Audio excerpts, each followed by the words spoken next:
ನಮಸ್ಕಾರ ರೀ ಎಲ್ಲರಿಗೂ ನಮ್ಮ ಹೊಸ ವಿಡಿಯೋಗೆ ಸ್ವಾಗತ ಸುಸ್ವಾಗತ. ನಾವು ಇವತ್ತು ದೋಸೆ ಮತ್ತು ಚಟ್ನಿ ಮಾಡತ್ತಿರೋದು ನೋಡ್ರಿ. ಆ ಚಟ್ನಿ ಮತ್ತು ದೋಸೆಯನ್ನು ಹೆಂಗೆ ಮಾಡ್ತೀವಿ ಅಂತ ನಿಮ್ಗೆ ಸಂಕ್ಷಿಪ್ತವಾಗಿ ತಿಳಿಸ್ಕೊಡ್ತೀನಿ ನೋಡ್ರಿ. ಆ ವಿಡಿಯೋ ಈಗ ನೋಡೋಣ ಬರ್ರಿ. ಈಗ ನೋಡ್ರಿ ನಾವು ಕೊಬ್ಬರಿಯನ್ನು ಸಣ್ಣದಾಗಿ ಹೆಚ್ಚಾಕತ್ತ ನೋಡ್ರಿ. ಪುಟಾಣಿ ಮೆಣಸಿನ್ಕಾಯಿಯನ್ನು ಮಿಕ್ಸಿ ಜಾರ್ ಒಳಗೆ ಹಾಕಿದೆ ನೋಡ್ರಿ. ಈಗ ಕೊಬ್ಬರಿ ಹಾಕ್ಬೇಕು, ಆಮ್ಯಾಗ ಕರಿಬೇವು ಕೂಡ ಹಾಕ್ಬೇಕು, ಕೊತ್ತಂಬರಿ ಹಾಕ್ಬೇಕ್ರಿ. ಹಂಗೆ ಈ ರೀತಿ ಎಲ್ಲ ಆದ್ಮ್ಯಾಗ ರುಚಿಯನ್ನು ಹಾಕ್ಬೇಕು ನೋಡ್ರಿ. ಈಗ ಉಪ್ಪನ್ನು ನಾವು ಸೇರಿಸ್ತೀವಿ ನೋಡ್ರಿ. ಈಗ ಎಲ್ಲ ಕೊಬ್ಬರಿ ಸಣ್ಣಗೆ ಹೆರಚಿ ಆಮ್ಯಾಗ ನೋಡ್ರಿ ಮಿಕ್ಸಿ ಜಾರಿಗೆ ಹೋಗಿ ನಾವು ಹಾಕ್ಬೇಕು ನೋಡ್ರಿ. ಸಣ್ಣ ನೋಡ್ರಿ 3 ಸತಿ ಸಣ್ಣ ಮಾಡ್ಬೇಕು ನೋಡ್ರಿ. ಸ್ವಲ್ಪ ನೀರು ಹಾಕ್ಬೇಕ್ರಿ. ನೀರು ಹಾಕಿ ರುಬ್ಬಿದ್ರೆ ಸ್ವಲ್ಪ ಮತ್ತೆ ಏನು ಆಕತ್ರಿಪ್ಪ ಅಂದ್ರೆ ಆಳಕ್ಕೆ ಆಕತಿ ನೋಡ್ರಿ. ಅದು ಈಗ ಗಟ್ಟಿ ಇದ್ದದ್ದು ಆಳಕ್ಕಾಗಿ ಬಿಡ್ತೈತೆ ರೀ. ಈಗ ನೋಡ್ರಿ ಈಗ ನಾವು ರುಬ್ಬಾಕತ್ತದ್ರಿ. ಈಗ ಅದು ಪೂರ್ತಿ ಸಣ್ಣ ಆಗ್ಬೇಕು ನೋಡ್ರಿ. ಇನ್ನೂ ಗಟ್ಟಿ ಐತೆ ನೋಡ್ರಿ. ಇನ್ನೊಂದು ಸ್ವಲ್ಪ ನೀರು ಅಥವಾ ನೀರನ್ನು ಸೇರಿಸಿದ್ದು ನೋಡ್ರಿ. ಈಗ ನೀರು ಸೇರಿಸಿದ ಮ್ಯಾಗ ಮತ್ತೆ ನೆಕ್ಸ್ಟ್ ರುಬ್ಬೇಕು ನೋಡ್ರಿ.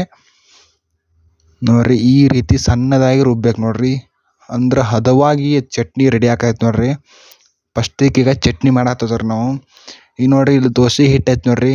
ಹಿಟ್ಟು ಎಲ್ಲ ರೆಡಿ ಮಾಡಿ ಇಟ್ಕೊಂಡಿದ್ರಿ ನಾವು. ಈಗ ನೋಡ್ರಿ ಚಟ್ನಿ ಈಗ ರೆಡಿ ಅಂತಂತ ಅನ್ಬೋದು ನೋಡ್ರಿ. ಈಗ ಚಟ್ನಿ ರೆಡಿ ಆಯ್ತು ರೀ. ಇದನ್ನ ಏನು ಮಾಡಬೇಕಪ್ಪ ಅಂದ್ರೆ ಪಾನಿ ಕೊಡ್ಬೇಕು ನೋಡ್ರಿ. ಎಣ್ಣೆ, ಸಾಸಿವೆ, ಜೀರಿಗೆ ಹೀಗೆಲ್ಲ ಹಾಕಿ ಪಾನಿ ಕೊಟ್ಟು ಚಟ್ನಿ ರೆಡಿ ಆಗ್ತೈತೆ ರೀ ಅದು. ಈಗ ನೋಡ್ರಿ ದೋಸೆ ಹಿಟ್ಟು ರೆಡಿ ಐತ್ರಿ. ಇನ್ನು ದೋಸೆ ಮಾಡುವಂಥ ಹಂತವನ್ನು ನಿಮ್ಗೆ ಸಂಕ್ಷಿಪ್ತವಾಗಿ ತೋರಿಸ್ತೀನಿ ಬರ್ರಿ. ಈಗ ನೋಡ್ರಿ ಚಟ್ನಿ ಎಲ್ಲ ಪಾನಿ ಕೊಟ್ಟದು ನೋಡ್ರಿ. ಈಗ ಈ ರೀತಿ ನೋಡ್ರಿ ಮೆಣಸಿನ್ಕಾಯಿ, ಕರಿಬೇವು ಸೊಪ್ಪು ಎಲ್ಲ ರೀತಿ ಕಾಣಕತ್ತ ನೋಡ್ರಿ. ಅಷ್ಟು ಚೆನ್ನಾಗಿದೆ ನೋಡ್ರಿ ಚಟ್ನಿ. ನೀವು ಮನೆಯಲ್ಲಿ ಒಂದು ಸಲ ಟ್ರೈ ಮಾಡಿ ನೋಡಿರಿ. ಈಗ ದೋಸೆ ಮಾಡೋಣ ಈಗ ನೋಡಿರಿ. ದೋಸೆ ಹಿಟ್ಟು ರೆಡಿ ಐತ್ರಿ, ಚಟ್ನಿ ರೆಡಿ ಐತ್ರಿ. ಈಗ ಹಂಚನ್ನು ಇಟ್ಟಿದ್ದೇವೆ ನೋಡಿರಿ. ಮ್ಯಾಜಿಕ್ ಒಲೆ ಐತ್ರಿ, ಅದ್ರ ಮ್ಯಾಗ ನಾವು ಹಂಚನ್ನು ಇಟ್ಟಿದ್ದೀವಿ ನೋಡಿರಿ. ಈಗ ನೆಕ್ಸ್ಟ್ ಯಾವ್ದು ಏನು ಮಾಡಬೇಕಪ್ಪ ಅಂದ್ರೆ ಸ್ವಲ್ಪ ನೀರನ್ನು ಹಚ್ಚಿ ಸವರ್ಬೇಕು ನೋಡಿರಿ. ಈಗ ಸ್ವಲ್ಪ ಇನ್ನು ಹಂಚು ಕಾದತಿಲ್ಲ ನೋಡಕತ್ತೆ ನೋಡಿರಿ. ಸ್ವಲ್ಪ ಹಾಕಿ ಹಿಟ್ಟನ್ನು ಹಾಕಿ ನೋಡ್ಬೇಕು ನೋಡಿರಿ. ಈಗ ನೋಡಿರಿ ದೋಸೆ ರೆಡಿ ಆಗ್ತದೆ ನೋಡಿರಿ. ನಮ್ಮ ಅವ್ವಾರು ಮಾಡತ್ತಾರೆ ನೋಡಿರಿ ದೋಸೆ ನೋಡ್ರಿ. ಈಗ ದೋಸೆ ಒಂದೇ ದೋಸೆ ಇದು ನೋಡ್ರಿ. ಇನ್ನೂ ಇದು ಒಂದು ದಿವ್ಸನ ಆಗಿಲ್ಲ ರೀ, ಒಂದು 5-6 ತಾಸು ಅಷ್ಟೇ ರೀ ಹಿಟ್ಟು ನೆನಾಕಿ ಮಿಕ್ಸರ್ ಹಾಕಿದ್ರೆ ನೋಡ್ರಿ. ಆಗಲೇ ಇಷ್ಟು ಚೆನ್ನಾಗಿ ದೋಸೆ ಬಂದಾಗ ನೋಡ್ರಿ. ಇದಕ್ಕೆ ಅವಲಕ್ಕಿನ ಸೇರಿಸಿದ್ದೆವು ನೋಡ್ರಿ. ಅವಲಕ್ಕಿ ಹಾಗೂ ಉದ್ದಿನ ಬೇಳೆ ಹಿಂಗೆಲ್ಲ ಸೇರಿಸಿದ ಮ್ಯಾಗ ಸ್ವಲ್ಪ ಶೈನಿ ಬರ್ತಾವೆ ರೀ ದೋಸೆ.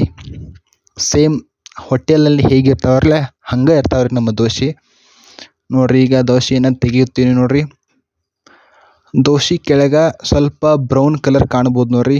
ಈಗ ಫಸ್ಟ್ ದೋಸೆ ಬಂದ್ರೆ ಅಲ್ರಿ, ನೆಕ್ಸ್ಟ್ ದೋಸೆಗೂ ಎಲ್ಲ ಬ್ರೌನ್ ಕಲರ್ ತಾಯಿಗೆ ಬರ್ತಾವೆ ನೋಡ್ರಿ. ಯಾಕಪ್ಪ ಅಂದ್ರೆ ಉದ್ದಿನ ಬೇಳೆ ಮತ್ತು ಅವಲಕ್ಕಿ ಈ ರೀತಿ ಎಲ್ಲವನ್ನ ಸೇರಿಸಿರ್ತೀವಿ ರೀ.